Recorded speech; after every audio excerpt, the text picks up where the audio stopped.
Hello again, rail fans, and welcome back to the CSX W&A subdivision on the morning of Tuesday, November 8th, 2022, aka Election Day. What you're going to see in this video is a collection of trains that I saw on the W&A and the Cartersville sub, which is a place that I have not been to in a long time, during the month of November of 2022.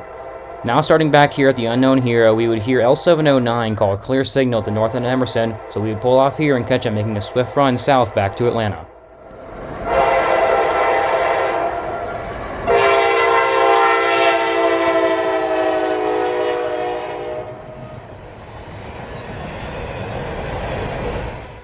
On this day, L709 was doing every bit of track speed through here. This is probably one of the fastest trains that I've seen go through here.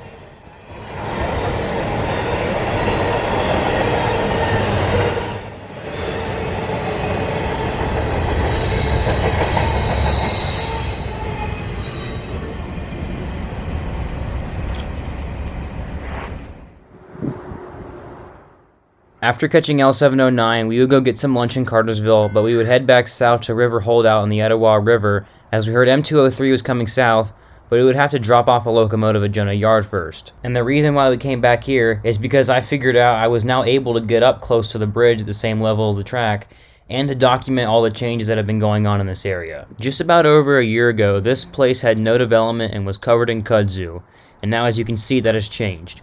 All those concrete pads on the ground are for the development of new warehouses, I believe. So I knew I needed to shoot something here because I didn't know how long it would be until the new warehouses would be put up. And sure enough, the next time that I would come out in November, about 2 weeks later, a lot of the warehouses would be already put up and this view was pretty much gone. So I'm glad I was able to come up here to catch one more train going above the field here. And the only reason why I was able to get up here is because of the new construction. I guess somebody came up here and bulldozed all the trees, so pretty much there was just a slight incline up a hill up to the bridge here, so I took that to my advantage. And I knew this would also be a great opportunity to use my long lens as well.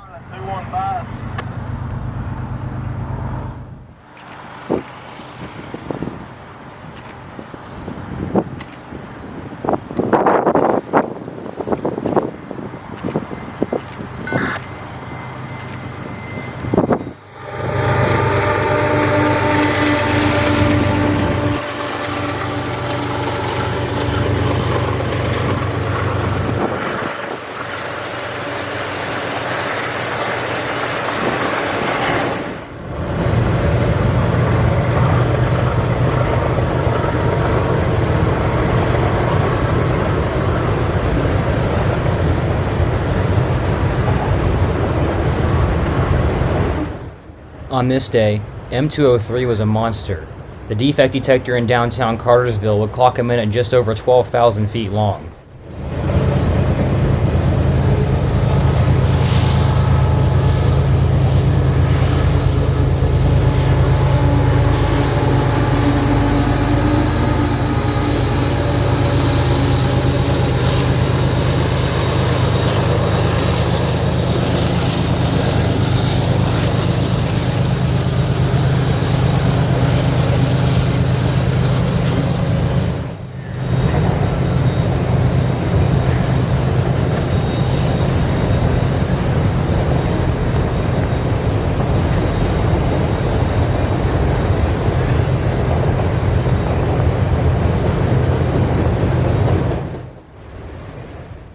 After M203 passed us here at the Etowah River, we would actually stay because before M203 showed up, we heard over the radio that the dispatcher was going to line an M580 into the siding at Emerson to wait on this M203.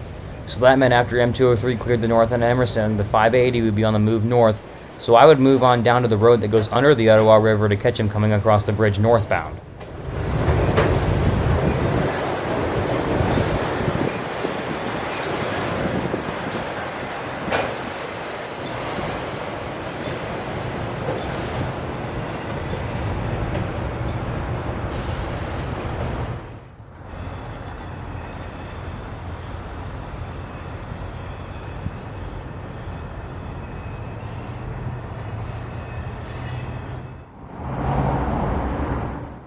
About 15 minutes after M203 passed, M580 would show up coming northbound across the bridge, heading into downtown Cartersville.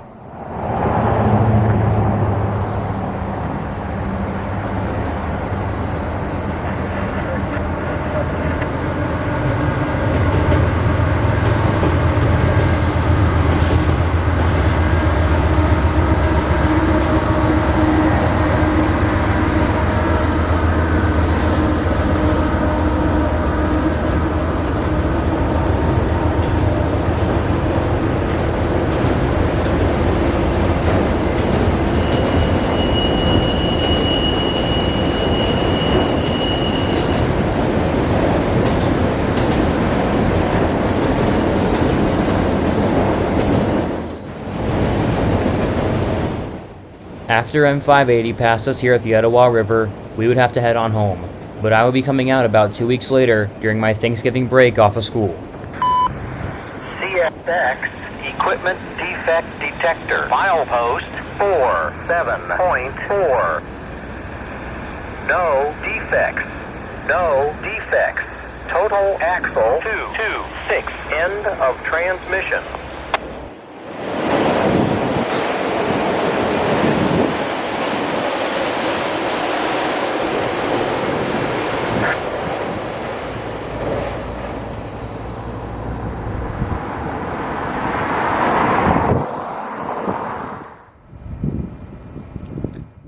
We are now back out on the early morning of Sunday, November 20th, 2022 on the Cartersville subdivision, which is, like I said, a place that I have not filmed a train in a very long time. The reason why we are out here is because earlier in Cartersville we heard the dispatcher giving an EC1 authority to a B489 onto the Cartersville subdivision, and his location was at the milepost W&A 50.0, which is just north of the Bowen connection onto the Cartersville sub, so he was not far away at all. So we would head over here to Riverside Drive Southwest at Ladd's to catch him as he heads towards Plant Bowen.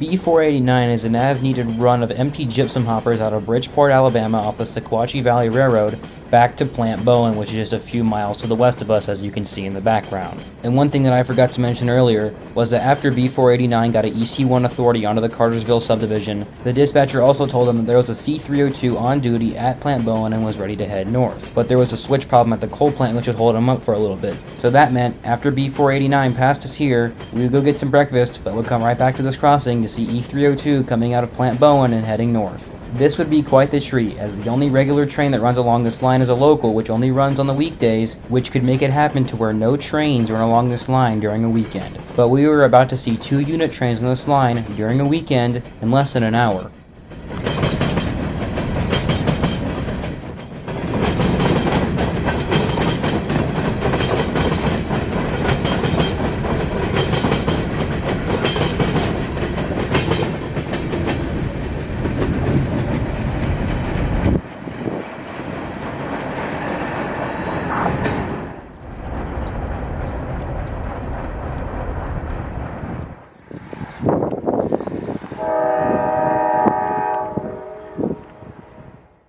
After getting some breakfast, we would come back to the crossing, and about the same time, over the radio, the crew would say the switch problem was fixed, and they'd be on the move northbound.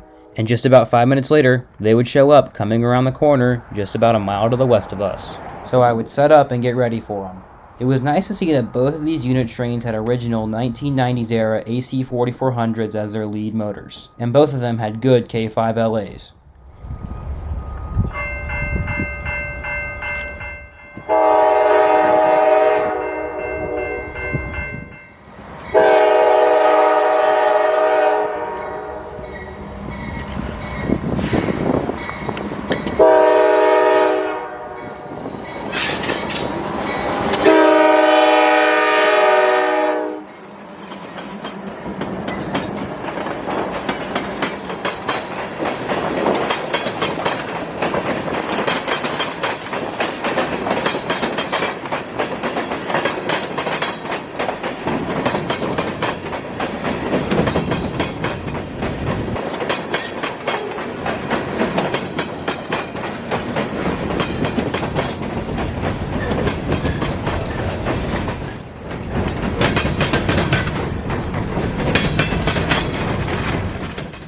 For those of you who don't remember, E302 is an as-needed run of empty coal hoppers out of Plant Bowen just to the west of us, up to Evansville, Indiana for the Evansville Western Railroad. And after E302 passed us here, we would head back into downtown Cartersville, as I heard there were a few things coming up from the south.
Pulling back into downtown, there would be a high green at Jenna for a northbound, so we would head on over to our spot to set up, and I would sit in the car to wait on him.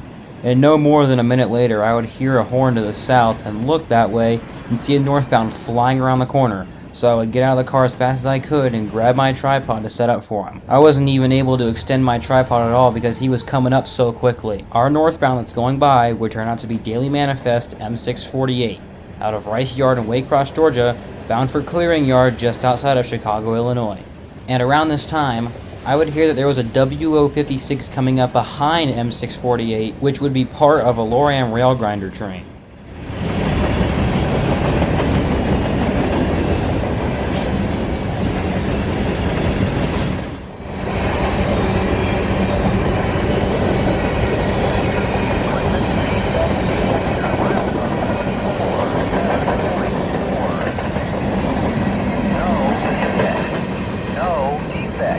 Total axle 5, 7, 8, end of transmission. Now here comes the W056. Listen to the horn they use when they see me. It sounds like a police siren, which I didn't even know it had that.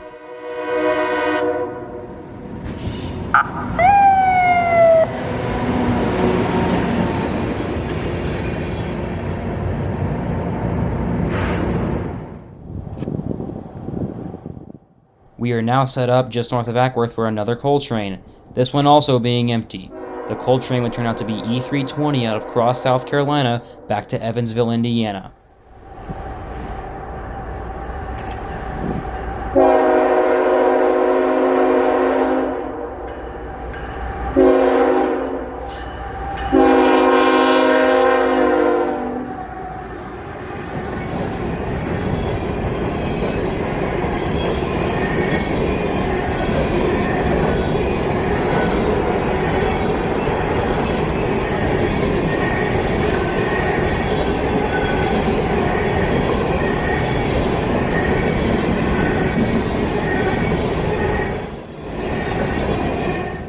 After E320 passed us here, we would have to head on home. And I hope you all enjoyed this compilation of trains along the W&A and Cartersville subs in November of 2022. But until next time, this is Georgia Rail Productions saying so long from milepost OW&A 35.9.